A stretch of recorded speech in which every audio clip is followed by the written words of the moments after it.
ओम शांति। व्यक्ति एक, व्यक्तित्व अनेक।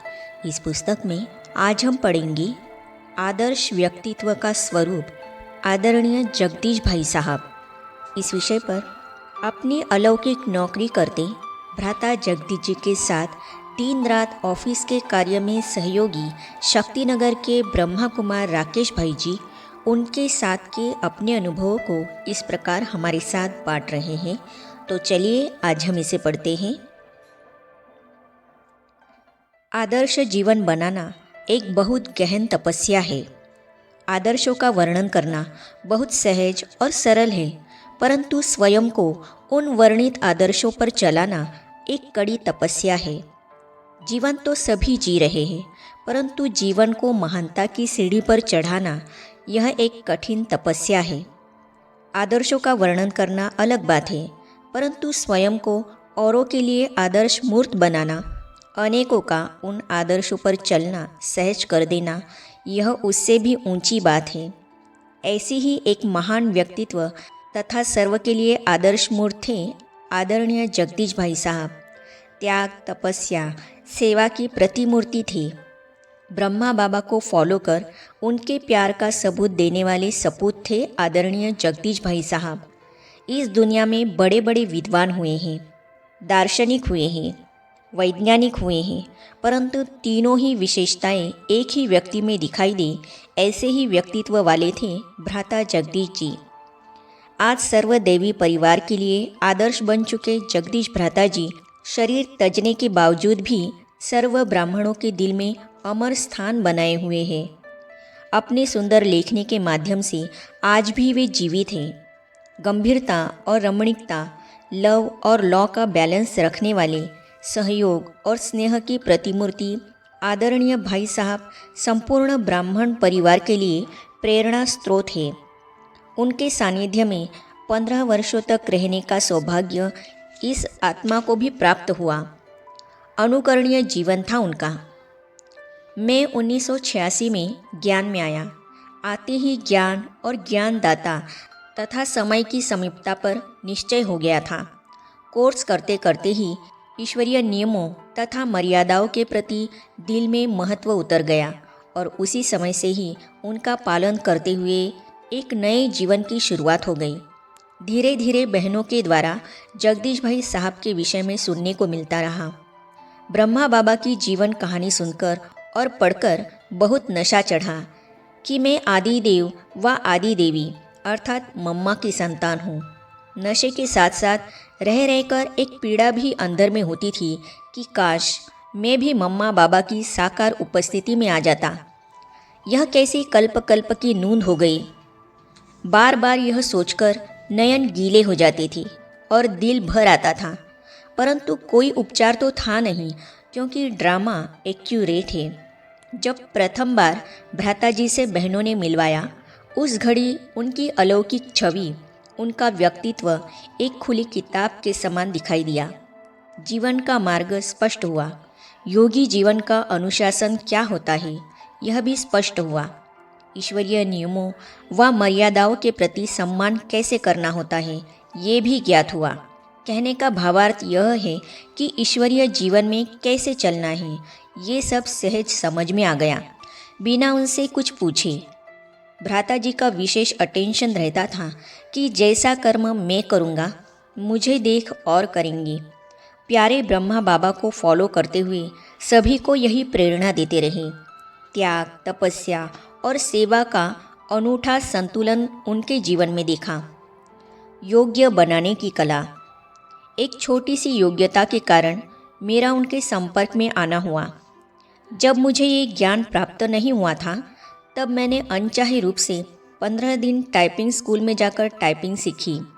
रुचि नहीं थी, बस ये देखने के लिए कि टाइपिंग कैसे करते हैं, और 15 दिन करके छोड़ दी थी। ज्ञान प्राप्त होने के 8-10 मास बाद बहनों ने भाई साहब से कहा कि ज़रूरत है तो आप इस भाई का सेवा में सहयोग ले सकते हैं। उन्होंने पूछा, टाइपिंग कर सकते हो? मैंने कहा कि केवल कीबोर्ड की नॉलेज है, स्पीड नहीं है। भाई साहब ने कहा, चलेगा। उस समय पहली बार एक लेटर टाइपिंग के लिए दिया गया।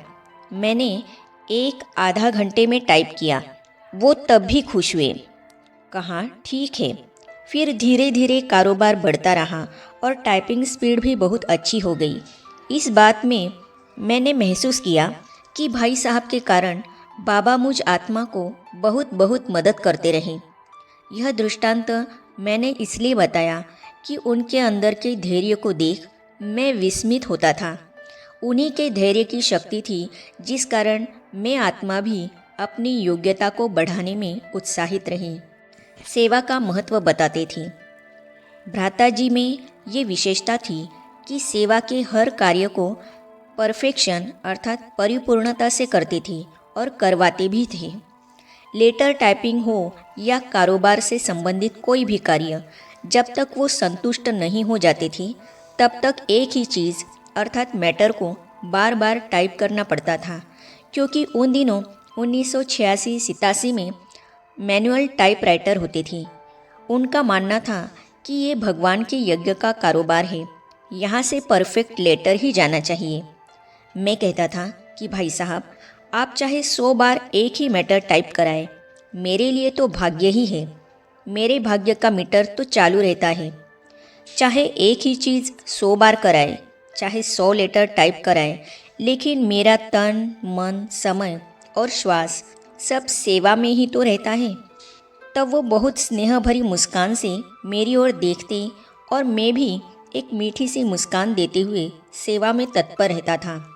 भाई साहब ऐसे उत्तर से एकदम हल्के हो जाते थे और मैं आत्मा बाबा को शुक्रिया करते हुए यही शुभकामना करता था कि बुद्धि को सदा समर्पित रखते हुए सेवा करनी है। क्यों क्या नहीं करना, जैसा वो चाहते हैं वैसा ही कार्य करते हुए उन्हें संतुष्ट करना है। मैं सोचता था अगर भाई साहब मुझ आत्मा से संतुष्ट रहेंगे तो मीठे बाबा का प्यार भी मुझ पर बरसेगा। ऐसा हुआ भी। स्वपुरुषार्थ और सेवा का अनूठा संतुलन।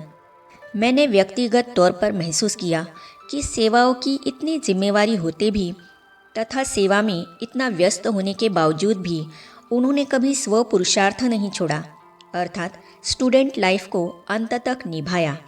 रोज़ अमृत वेला, योग, मुरली श्रवण, मनन चिंतन और विद्यार्थी जीवन के नियम पालन करते रहे। प्रातःकाल से ही यज्ञ के कारोबार अथवा सेवाओं को लेकर फ़ोन आते थे, इसीलिए वे जल्दी उठकर अमृत वेला योग कर मुरली सुन फिर सेवा की जिम्मेवारी निभाते थे। जैसे ही समय मिलता था मुरली का मनन चिंतन कर पॉइंट्स भी लिखते थे, जिनको इकट्ठे कर मैं फाइल में लगा देता था। उनकी इस धारणा से मैंने सीखा कि सेवा में सफल होने के लिए अपनी स्थिति को श्रेष्ठ व शक्तिशाली बनाकर रखना बहुत ज़रूरी है और उसके लिए पढ़ाई नियमित रूप से पढ़ना और याद का चार्ट नियमित रूप से लिखना बहुत ज़रूरी है। इस प्रकार उनकी प्रैक्टिकल जीवन शैली ही मेरे लिए पर्याप्त रही। वो खुली किताब रही जिसे रोज़ पढ़ कर मैं सीखता रहा कि मुझे भी ऐसा ही करना है, ऐसा ही बनना है। अपने भाग्य पर नाज करता था कि जो भगवान का राइट हैंड है, मुझे उनके साथ पार्ट बजाने का कल्प कल्प के लिए अवसर मिला है। मैं प्यारे बाप दादा को दिल से शुक्रिया अदा करता रहा और ध्यान रखता रहा कि सदा अपनी चलन द्वारा उन्हें संतुष्ट रखूं। आगे हम पढ़ेंगे उनकी स्थिति का प्रभाव। तो इन अनुभव को हम पढ़ेंगे अगली कड़ी में। तो ये जानने और पढ़ने के लिए इस चैनल को सब्सक्राइब करने के साथ ही साइड में जो बेल आइकॉन है उसे भी क्लिक कीजिए, ताकि आने वाली सभी वीडियो और अब तक की सारी वीडियो आप तक पहुंचती रहेगी। ओम शांति।